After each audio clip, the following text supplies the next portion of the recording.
sort of an experiment just to see what the interest level would be. And also, this is great. I mean, it was a small group, but it's great in that we have experienced people on here that will help fact check me on some of the content. Well, I know you don't need us, but I thought we should be supportive and dial in. Well, there was one person, I'm not sure if they're on or not. There's one person that did ask about rate, I guess, time of use rates for home charging. And I looked today, and we can get to that, but I mean, yeah, because you're on Progress Energy. Duke Energy Progress. We have one of the Duke plans, that's right. Duke Progress, that's right. And there is Duke, Pure Duke, and it's different than Duke Progress. Yes.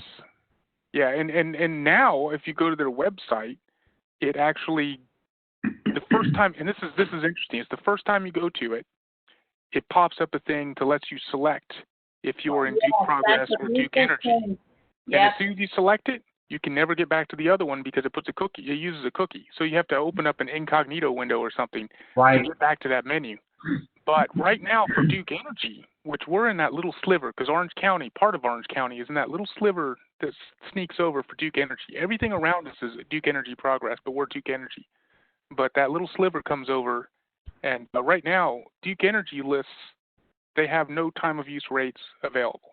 But we're on a older legacy one that's been absolutely fantastic. I mean, we save a ton of money on it. But they're currently not offering any, it appears, but we get to keep ours. But Duke Progress is. And that's 95% of the people in the triangle are going to be on Duke Progress. Yeah, but I would say that the Advantage has decreased significantly since when we first joined. The off-peak rate has went up from 6 cents to like 7.3 or 4, which doesn't sound like much, but it's, that's like 18% increase. I mean, if you do it percentage-wise. And then the other problem is the peak has went up from 19 cents up to like 24 cents now. So it's just the Advantage is not as good as it used to be compared to just going flat rate. And if you're not driving a lot of miles now, I don't know that I'd recommend it. And you're home more. Yeah, like right now, I don't think we're saving anything because we're not charging Ruby enough to offset or gain any advantage by using a lot of electricity off peak. But we're not worse off. I mean, it's not costing us more. It's not costing us more. That's right. $40 a month it was saving us now is sort of a wash. Right. Because it was saving us on average about 40 miles a month, and that was with about 2,500 miles a month of Ruby and all charging at home, not, basically no supercharger charging. 2,500 miles a month. Yeah. Yeah. 2 commutes to downtown Raleigh a day and back. Yeah, 100 miles a day. 110, yeah. Now I think I drove 100 miles in the last month. Very sad. So I threw together some slides. We'll just go through them and also look at actual real-time examples of certain things. But this is correct me if I'm wrong. Add to it where I'm missing something, and we'll just make it better. So for home charging, the way I see it, and I put everything in as far as rates go for Model 3 and Y, just to keep things consistent. There's basically 3 options. The included mobile connector, which is the cheapest option, and that would, if you want high-speed charging, would require the installation of a NEMA 1450 outlet, and you'd get up to 30 miles per hour charging on a 3, and technically is 29 on a Y, but we'll just call it the same. So for a 6-hour charge, you get 180 miles. Now there's other options that you can do with the mobile connector. It comes with the standard adapter, the regular outlet adapter, and you can get this magical adapter. It's my favorite adapter in the world, called the NEMA 520, which I'll talk about later. But the second option is the corded mobile connector, which is an interesting option. They used to have a wall connector that had a 1450 plug on it. And now they're selling a corded mobile connector that has a 1450 plug hardwired to it. And the only advantage to that over the included mobile connector with the 1450 adapter is that it goes a little bit faster. It runs at 40 amps instead of 32 amp. And unless you have an SR Plus, that will make a small difference. SR Plus is limited to 32 amp. So SR Plus is going to be the same charge rate no matter which option you get. And the last and highly known option is the dedicated wall connector, which is the direct hardwire connection. There's no outlet. So really the middle one, and the middle one's kind of expensive. It's over $500 for the corded mobile connector. The only time that really would make sense is if you had a 1450 outlet already.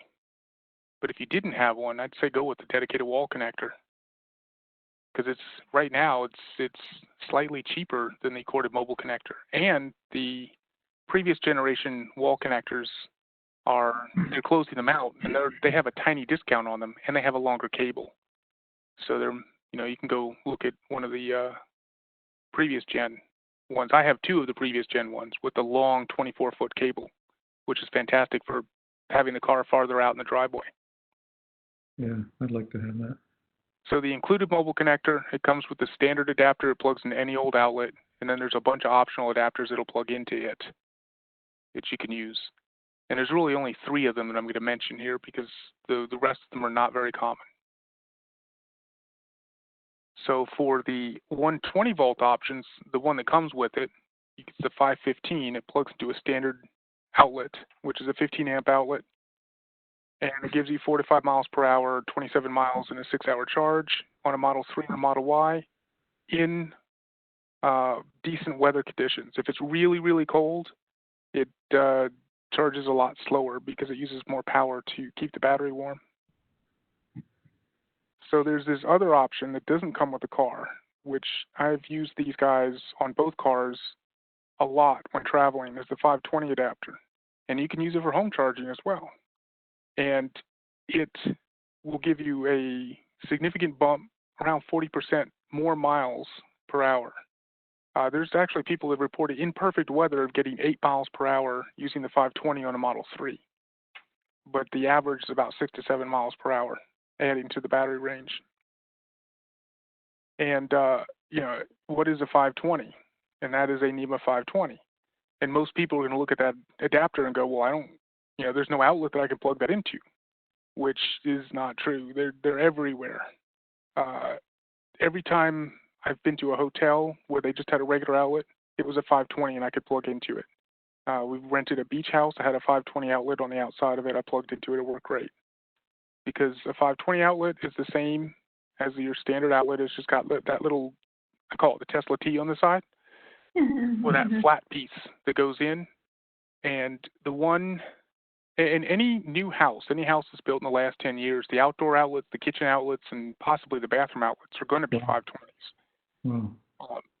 And the one caveat I'd say with that to be careful of is with older houses that have 520 outlets, sometimes people replace the outlets with 520 outlets, but they don't replace the breaker.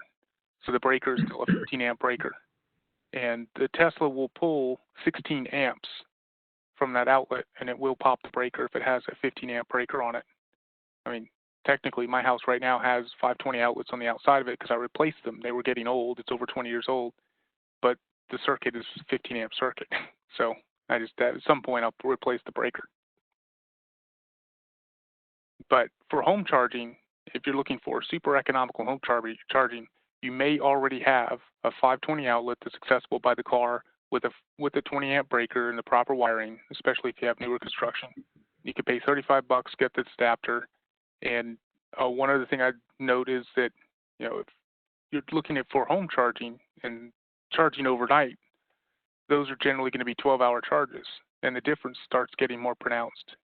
So instead of using a regular outlet and getting 54 miles, using the 520, you'd get around 78 with a Model 3 or Model Y. So it can make a bit of a difference. That's why it's my favorite adapter.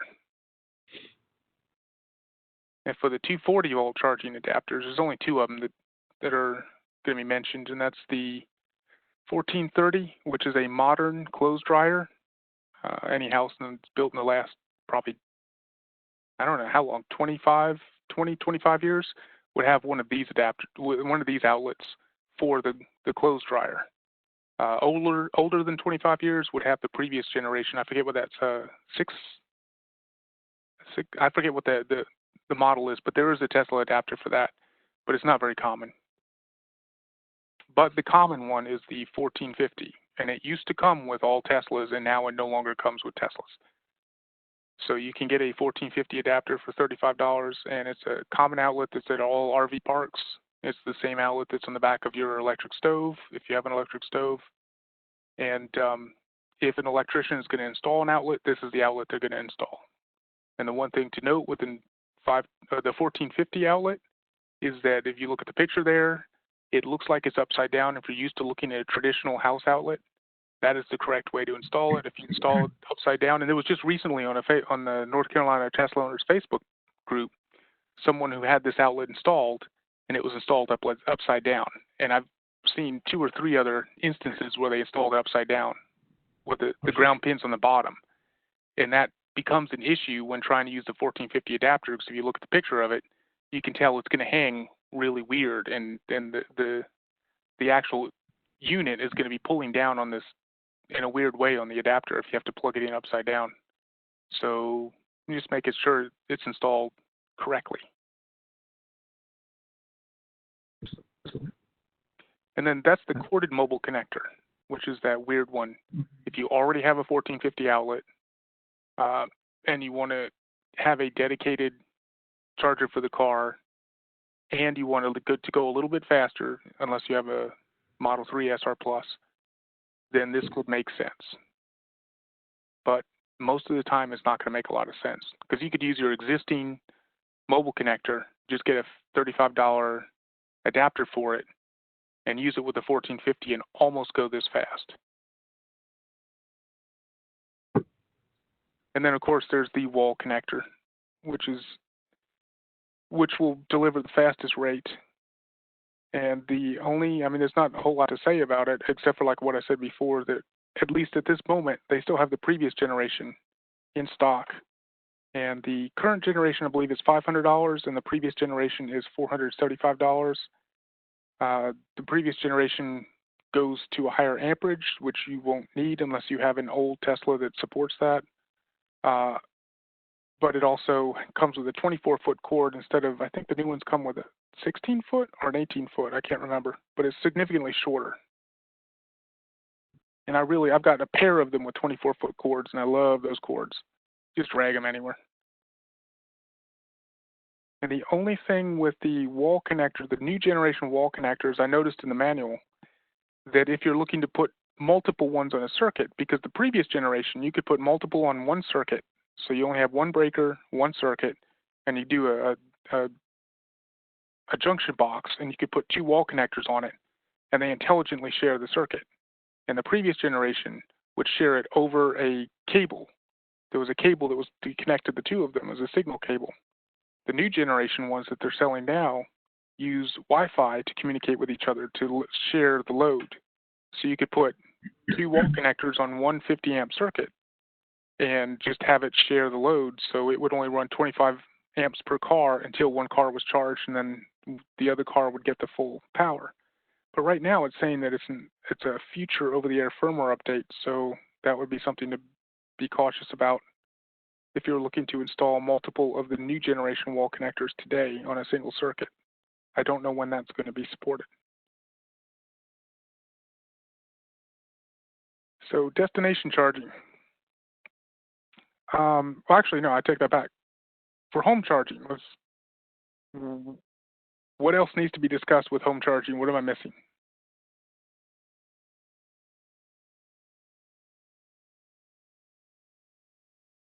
Don? Oh, you're chewing.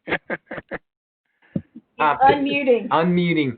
Okay. It's just folks should be cognizant that if you leave your cord outside in the sun and it gets hot, that the car will detect the temperature and slow the charging rate down.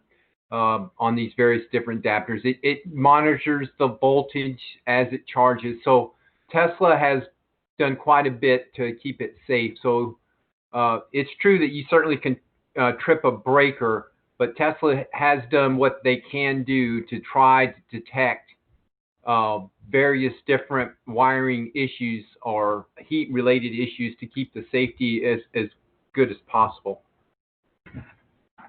And that's a good point as far as what the car detects, because the car will also detect variations in voltage. Yeah. So if you decide to use an extension cord, Yeah. there's a good chance the car is going to figure that out and not want to charge or reduce the rate significantly. Right. And I've been asked multiple times, can you use an extension cord? If you use an extension cord, it needs to be only as long as it needs to be and extremely thick. So, like, just using the standard 120 volt outlet, an extension cord for that, I'd always go with a 10 gauge. Yeah. And try and keep it, like 20 foot, 25 foot. A 10 gauge extension cord will probably work fine. But there's some extension cords that are like 18 gauge and they got stamped on them. 15 amp, 50 foot extension cord, no, that'll never work. Yeah. It has to be a really thick 10 gauge extension cord.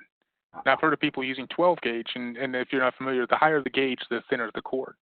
So an 18 gauge extension cord is really thin, and a 10 gauge is really thick.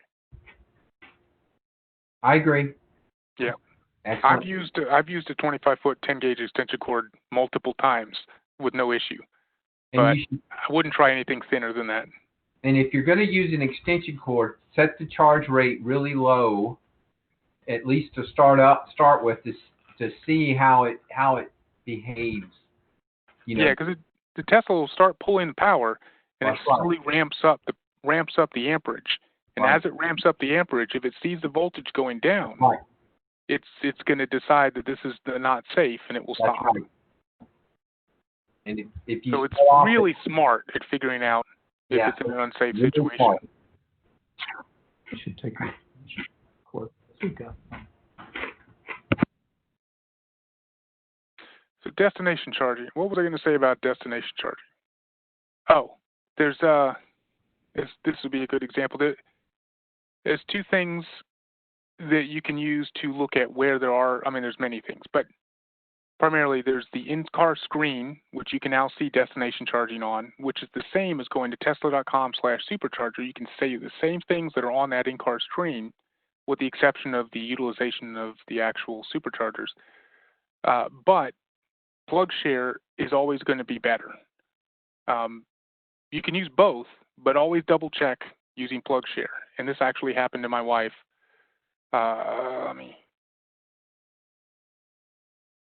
So on the tesla.com/supercharger screen or web page, if you scroll down to the map, it's just a static image, but if you click on it, it goes into the actual dynamic image where it shows all the destination chargers and the superchargers and everything else, which is kind of a neat map. My wife went over to a conference in Blowing Rock and stayed at a hotel over here. And next to the hotel was this guy here, which said 2 Tesla connectors up to 16 kilowatt available to the public. Fantastic. The car even told her, this is where you want to go. She got there and the power's cut off to them.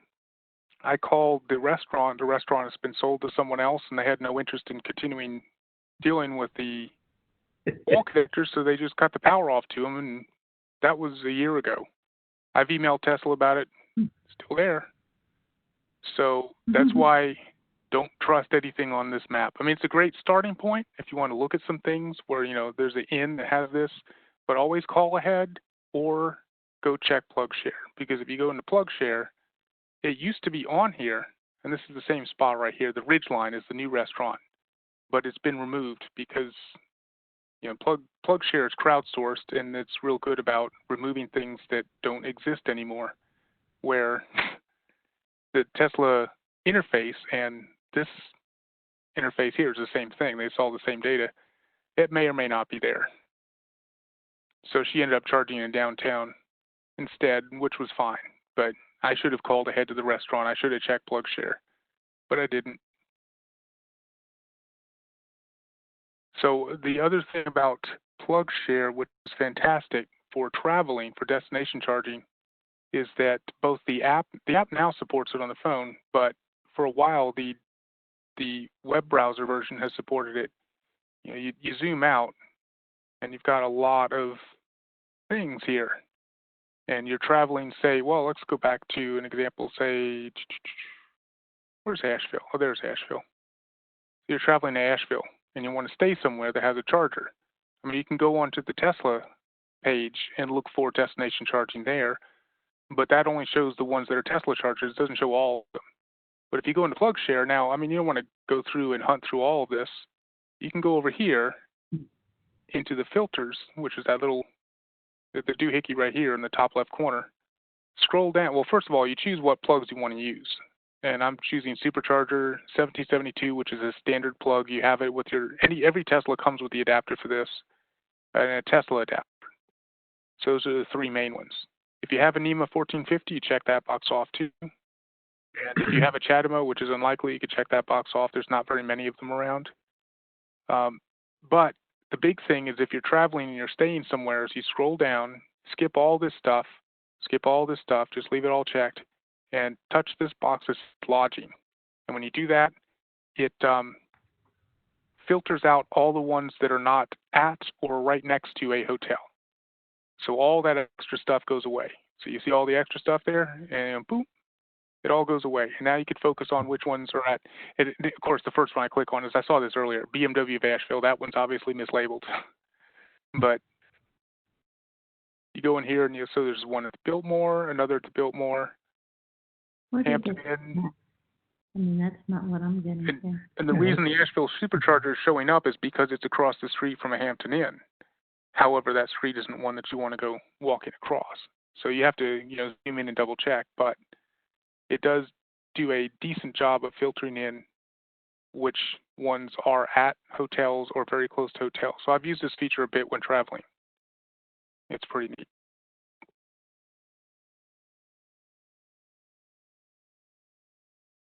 And that was the main thing with PlugShare, is clicking on the lodging thing when looking for chargers near a hotel.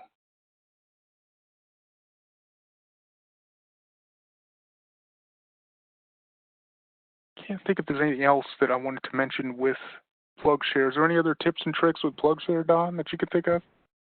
Well, Kyle, when we drove to Austin in his Model 3, we stayed at hotels, basically just because they were at the right spot where we were trying to stop for the night, Mm-hmm. But what we did, it was basically he would drive around the hotel looking for a plug in, just some 120 outlet.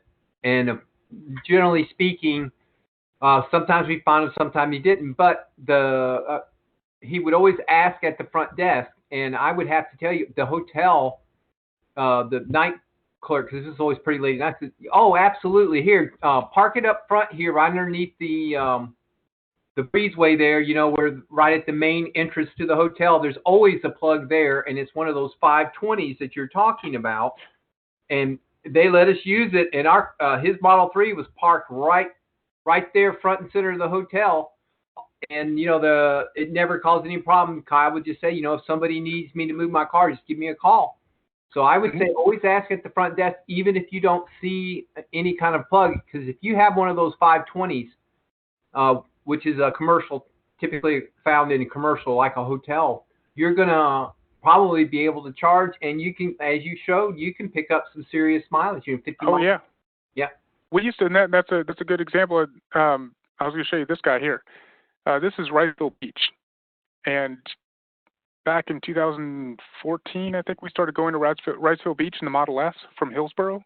There were no superchargers. There are superchargers in Plymouth and Rocky Mount. Those are not on the way to Wrightsville Beach. So it was just a straight drive out there, and I'd called the hotel. I'd called around, and it's like a desert out there, and it still is to some degree when it comes to charging.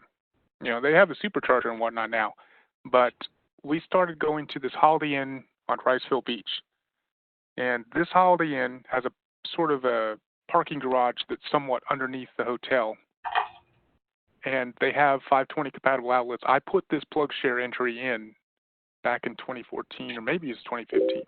But we've been there multiple times. And so this is a screenshot I took.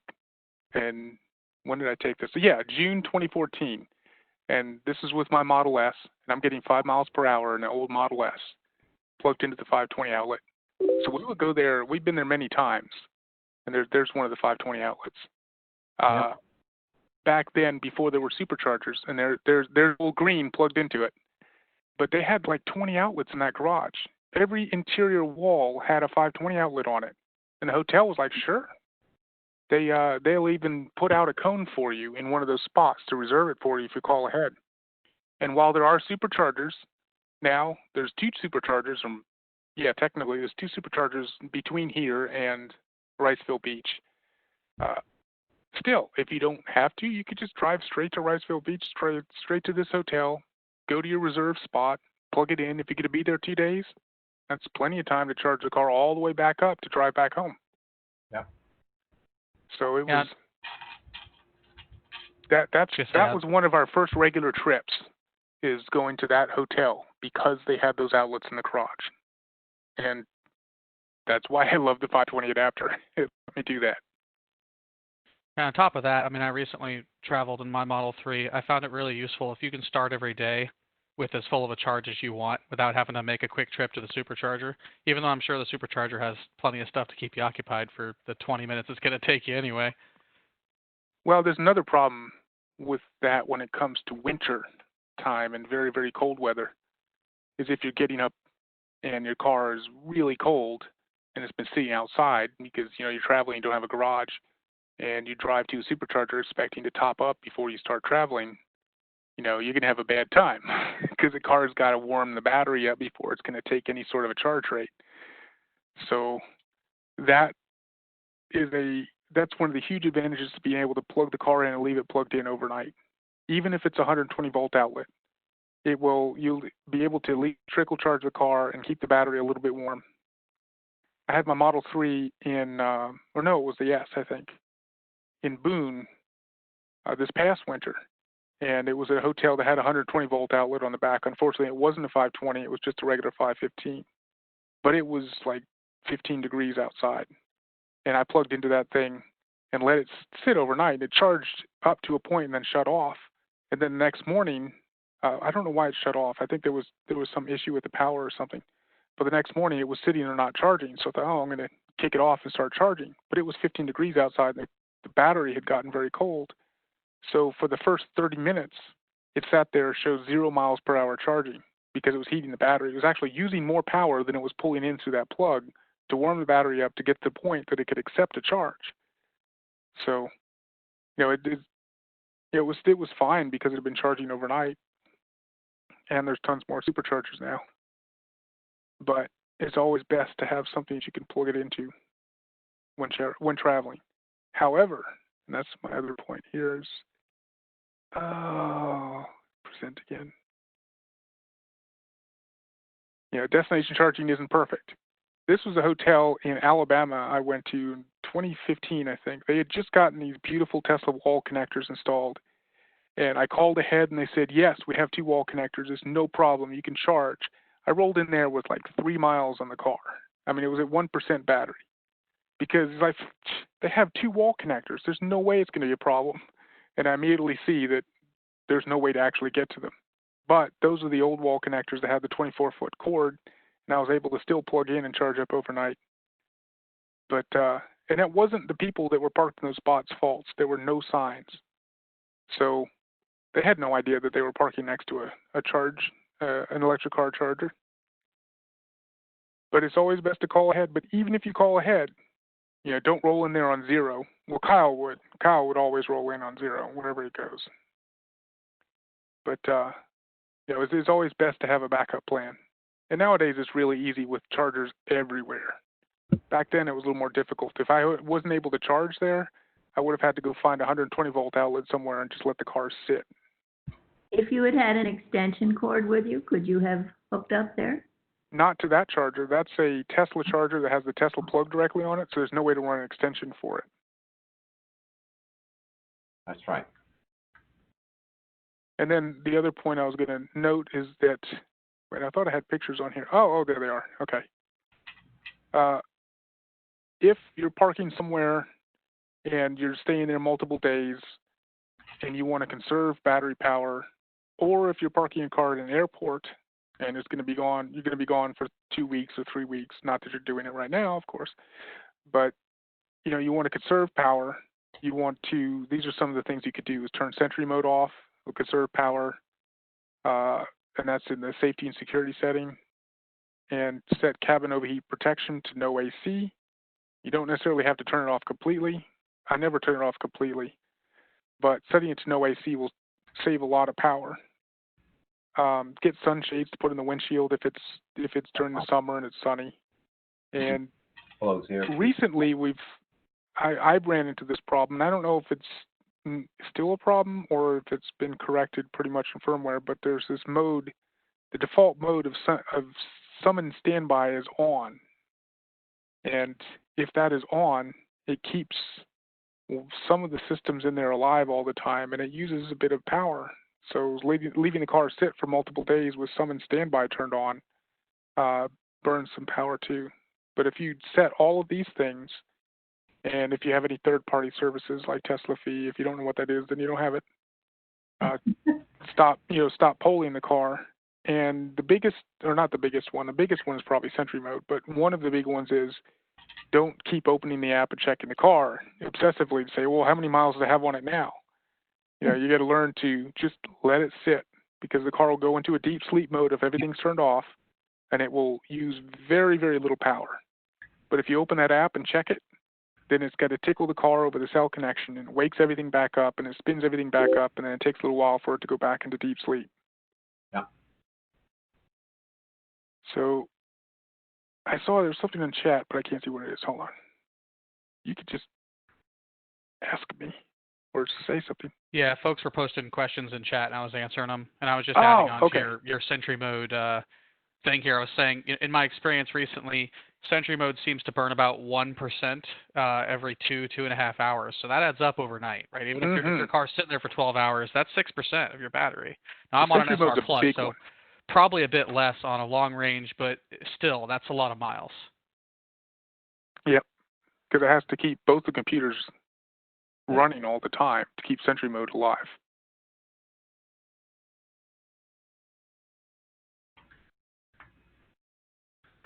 So that's all I had for destination charging. Is there anything I'm missing? Okay. No. Yeah. Well, for supercharging, I mean, that's pretty obvious to many people. However, there's a number of ways to plan out trips and to look at the status of superchargers. And the in-car nav is very good, especially while you're traveling, because it adjusts dynamically while you're traveling. And a better route planner is very interesting. It can be frustrating. I played with it a bit, and it's interesting comparing the in-car nav to a better route planner. They're really close as far as what they come out with, as far as numbers. But if you're just on a PC and you want to plan out things and play with planning, you can go to a betterrouteplanner.com and put in some trips and see what it looks like. It's going to be very similar to what the in-car nav does. So I think I have an example here. Mm-hmm. Oh, yeah, that's really helpful. I was just going to comment. I think by default, if you don't go in and change a bunch of settings, a better route planner tends to have you stop more often for less time. And the in-car nav seems to be you stop less for longer.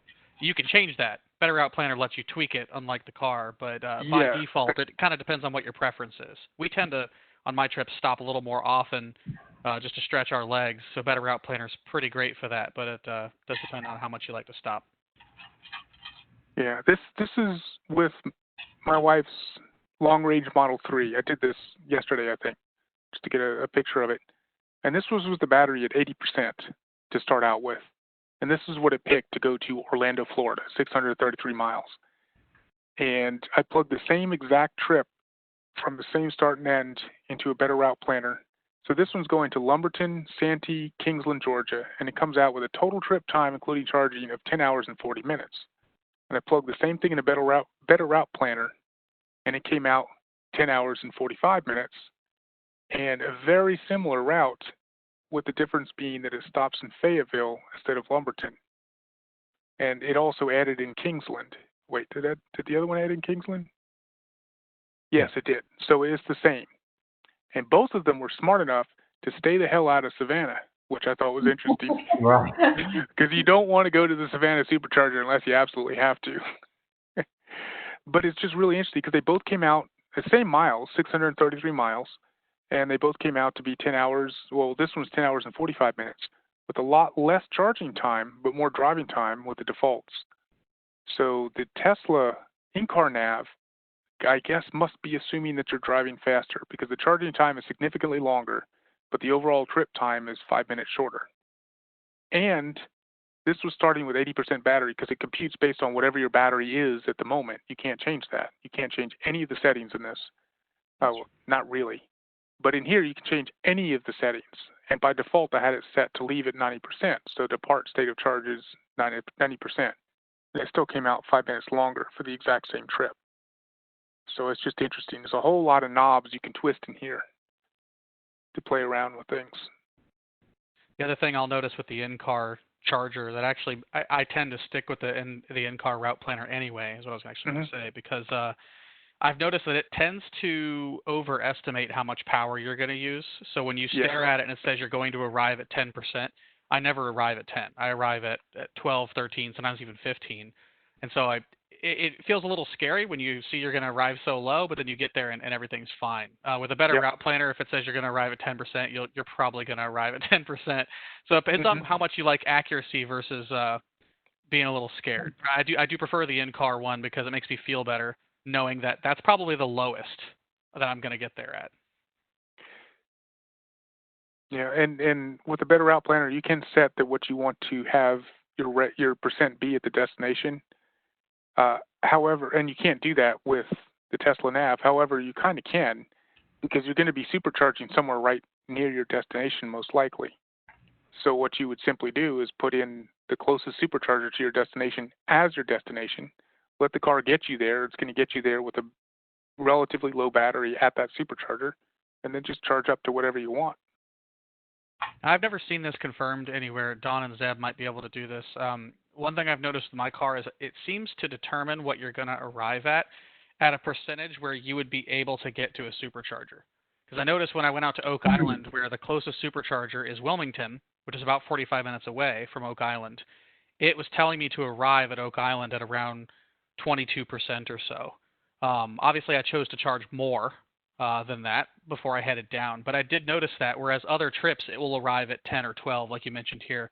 I suspect, again, I haven't been able to find this confirmed anywhere, that it might be making sure you can get to a supercharger at your destination by default, if it's possible. Do you know anything about that? Is that the case? I've never heard that, and I've not really noticed it try to do that, but most of my driving's been with the Model S, and I don't even have navigation on that thing. Yeah, I don't know, but that sounds reasonable because because of Kyle taught me this.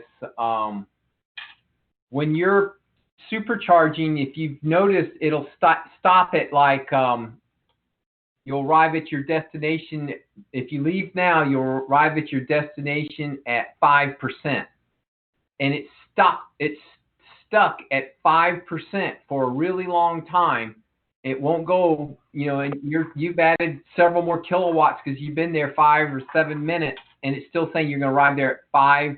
And then all of a sudden it jumps up to 9% or 12% or something like that. Kyle said that what it does is adding all that buffer. So anything 5% or lower generally has the full buffer is not built into it. So it wouldn't surprise me that one of the criteria that buffer is designed to do would be to make sure you could, from your destination, that you can reach a supercharger. It might have done it. So, elevation, temperature, the wind, and all those types of things, those buffers, whenever the supercharger says, oh, you can just now barely reach it, that's with no buffer, then it basically stays at that state of charge until all these buffers get added. I had not supercharged enough, but Kyle explained that to me, and I'm basically say after I learned that, it started explaining stuff because I never understood why our charge rate would just stay at 5% or 6% or something like that for a long time and then start moving up like you would expect it to.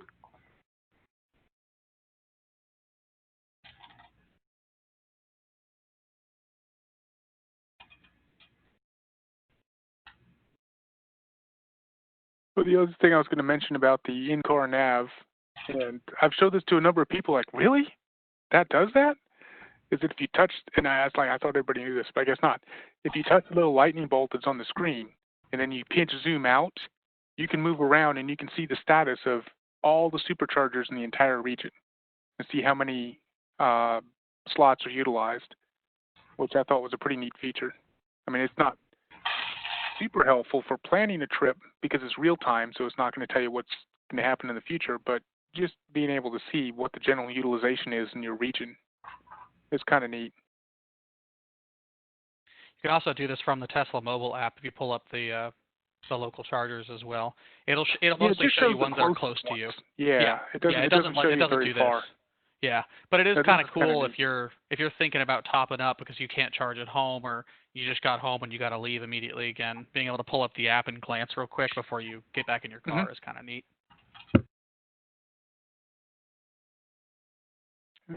No, get off there. So the other thing I was just going to mention, we looked at a better route planner. That's the one I put in there earlier. Is the other website that I like to use. It's not very useful for planning trips, really, but supercharge.info lets you see where all the superchargers are in a really easy interface and see where, like, there's one being constructed here in Farmville, Virginia, and it's 250 kilowatt. That won't show up anywhere until after it's been online for a certain amount of time. But in here, this is all crowdsourced information. You could zoom in and see there's a whole bunch going on around Washington right now. Look at all these guys being constructed. 250 kilowatt. Really? 250? But that one doesn't say yet. I didn't realize that they're putting 250 kilowatt chargers all around Washington right now. That's pretty wild. North Carolina has a whole none of them. Lynchburg, 250 kilowatt. Well, there's another one up here somewhere. Yeah, Madison, Virginia, 250 kilowatt. North Carolina, 0. They have I noticed they've been installing, I think, I don't want to say all of the new ones, but it seems like almost all the new ones are going in as the V3s. They just built one near Orange City, Florida, near where I grew up, because there was kind of a drought of superchargers between Altamont, which is near Orlando, and Jacksonville, which is about 2.5 hours apart. And they just built one in Orange City, which is about halfway between Altamont and Jacksonville. It's a pretty good spot for it, and it's a V3. So, and that's a strange area to put a V3 because it's really not. I don't really know a lot of Tesla owners in that area, but they did do it. So I think a lot of the new ones are going to be those 250s, which is very exciting. Yeah.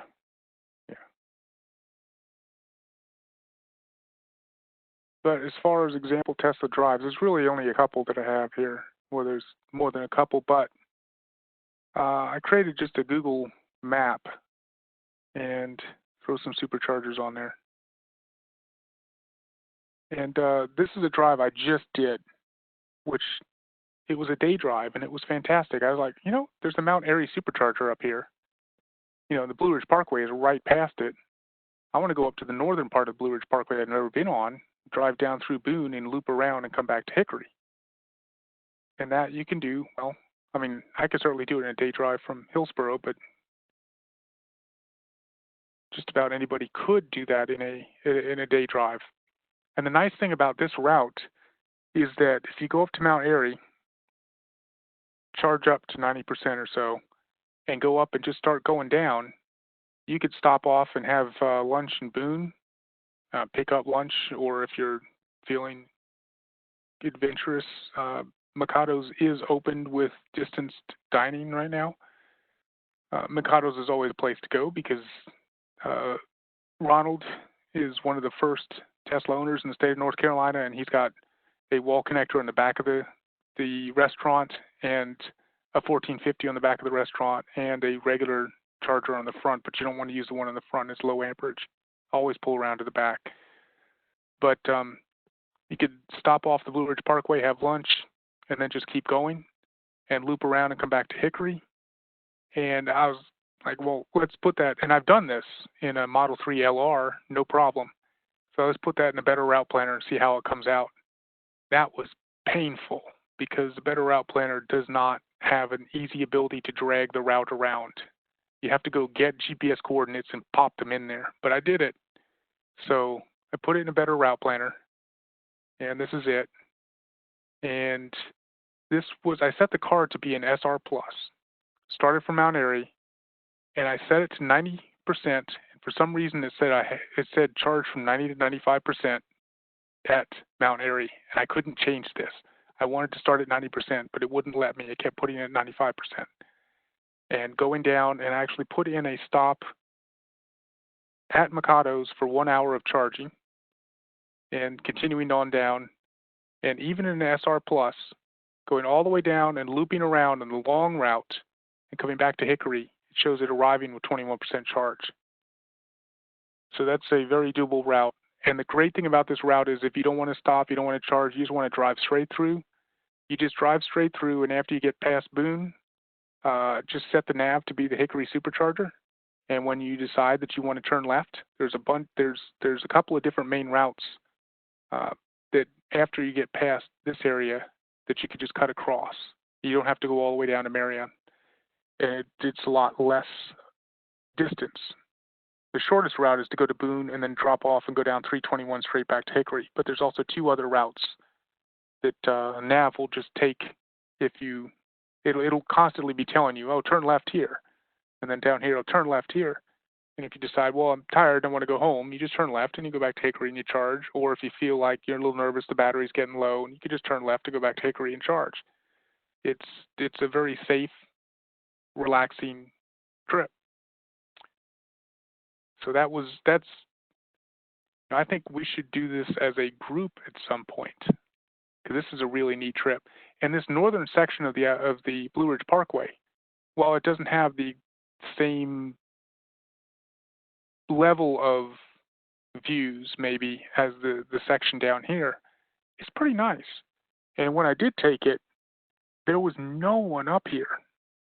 Everything was empty. When I got down to Boone, it was crowded, and everything from Boone down, everything was just packed. I mean, there was cars parked up and down the road at every overlook. But on the northern section, I mean, this is one of the pictures I took on that northern section. There was nobody. And we'd stop at overlooks. There was the big overlook with no other cars. I think part of that is because the part just north of there was closed. So there's a section just up in here that, because of the heavy rains, it took out part of the road and they closed it. But between B and this northern, right at the North Carolina-Virginia border where I got on, nothing. There was almost no cars, no traffic. It was awesome. And as the reverse, guys, if you do start in Asheville at the Asheville Supercharger, I went up the Parkway from Asheville to Boone just a few weeks ago in an SR Plus, and I charged up to 90% in Asheville, and by the time I got to Boone, I was at 55%. So it's still very much doable in the other direction. It's actually even slightly shorter. Yeah, it is, So and it's mostly uphill though on the Parkway. So I actually expected it would be. I would end up with a lower percentage, but the last probably 20 miles or so before Boone are mostly downhill, and so you actually reclaim quite a bit. So I ended up around 55%. So if you go to Makoto's that way as well, you could top back up and easily make it to Mount Airy. So even in an SR Plus. It's 202 miles, and I would have to look, but I think Mount Airy and Asheville are similar heights. You can actually look on Supercharger. In which case, it's a wash. So it doesn't really matter. Where is it on here? Hickory, there's Mount Airy. Mount Airy is 1,000 feet. And Asheville is going to be a little bit higher than that, I think. Yeah, 2,000 feet. So you actually end up net downhill if you're going up to Mount Airy. Yeah, it is a nice drive. There's like Zeb said, there's not many as good views as there are between like Asheville and Cherokee, but there's especially a part about 20 miles outside of Boone called the Linco Viaduct that you constantly see pictures of. That's very curvy and very beautiful, right before Boone on the Parkway. Yeah, we had that for the. Oh, it's going to go into the admin section, isn't it? Oh, come on. That was a picture from that. Yep, there it is. Yeah. Those are all Teslas in that picture.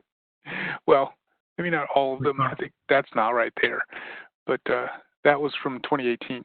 And the video of that, looking at the raw video of that, there was these people that were like climbing on this really steep rock face here and like pulling each other up by their arms. Like this guy's reaching out to pull somebody up. Like, you guys are nuts. What are you doing over there? I didn't notice that until later. But yeah, there's the Mount Airy loop around to Hickory. There's Mount Airy going to Asheville. There's the other direction, Asheville going to Mount Airy.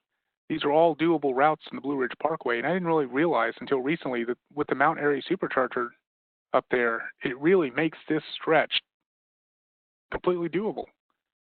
And in addition to that, last year for the Asheville to Cherokee and back loop, that's even shorter. I mean, you can go to Asheville and then go out and do this loop that we did last year on the Blue Ridge Parkway Drive, and that's 128 miles for the loop. There's no issue doing that. And there's a couple of drives that are on my list to do that I was planning to have already done. But obviously things have come up with travel and whatnot. But this is the crazy one, the Outer Banks run, where you would start in Wallace, go down, and take a ferry over, and just do the run up the Outer Banks there. Just take your time doing it. That's a long run of 230 miles. However, over 30 miles is on ferry, so your car is parked. You're not using, well, you use a little bit of power if you're sitting in it by chance and have the AC on, but you know, there's two portions that are a ferry ride. And this is a long trip because, you know, the ferry rides are going to be slow. I've never done it, but it's something I wanted to do. And then the other one, which is also two ferry rides, but it's a shorter trip to go across to Plymouth and just loop around. You can do that one as well. Those are two drives that are on my list to do. Now that there's a supercharger out there on the Outer Banks, it makes those doable.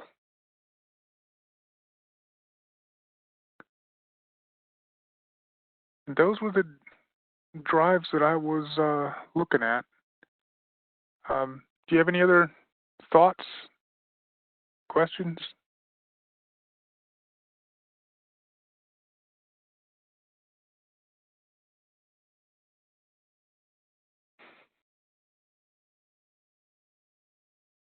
Well, the Mount Airy one is a good one because we did that when they first opened that supercharger, and we went to the Mayberry Museum up there.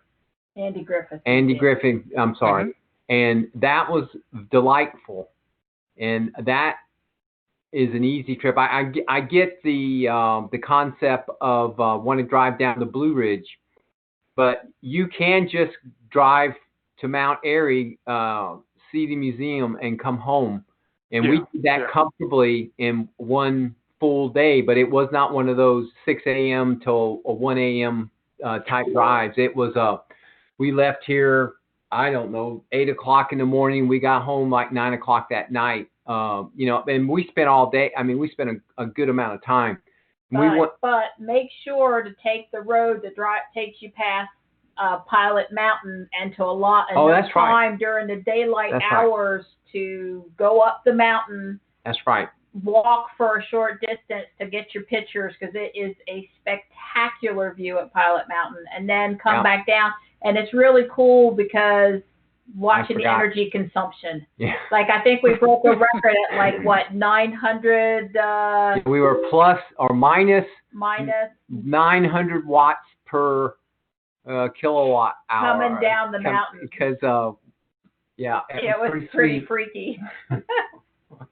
it said the last trip, and that was really wild because it let us have all that energy back going down that mountain.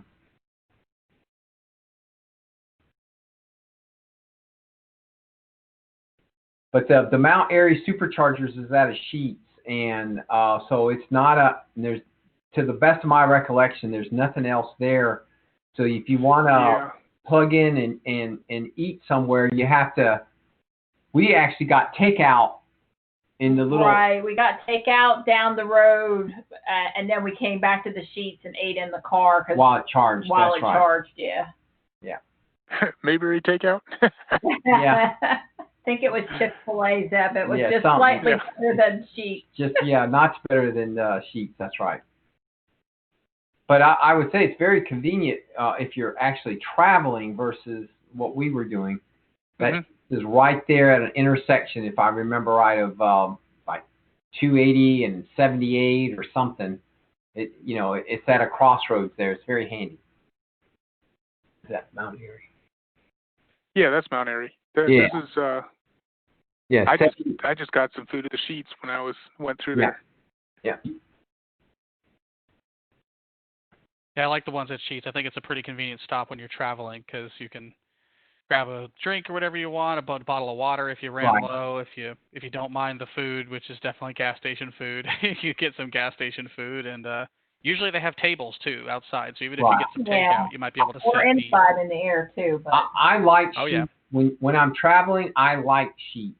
If I'm trying to get from point A to point B, shortest time, most convenient, I think Sheets is good because, like you said, it's gas station food. You can stretch your legs, but they're always open and they have a restroom. You don't have to any of those kinds of hassles. A lot of these places, Superchargers, they're not. None of the amenities are open, and you sort of have to hang out at the Supercharger or do your business before or after the Supercharger. So. The Sheets, at least you can take care of business while you're at the Supercharger, although the food is not the greatest. Yeah, and I wish they didn't use so much packaging with the food. Like I got a cheese quesadilla, and it was in a hard plastic shell, which was inside a paper bag, which was then inside a plastic bag. It's like, why do I need all of this? Take it out, and you just got piles of garbage all over the table for a single cheese quesadilla. It's like, that's right. Exactly right. Just put it in the plastic thing and just hand it to me. It's fine. Yep. All right. Well, I mean, it's the top of the hour. We can wrap it up, and I'll go ahead and stop the recording.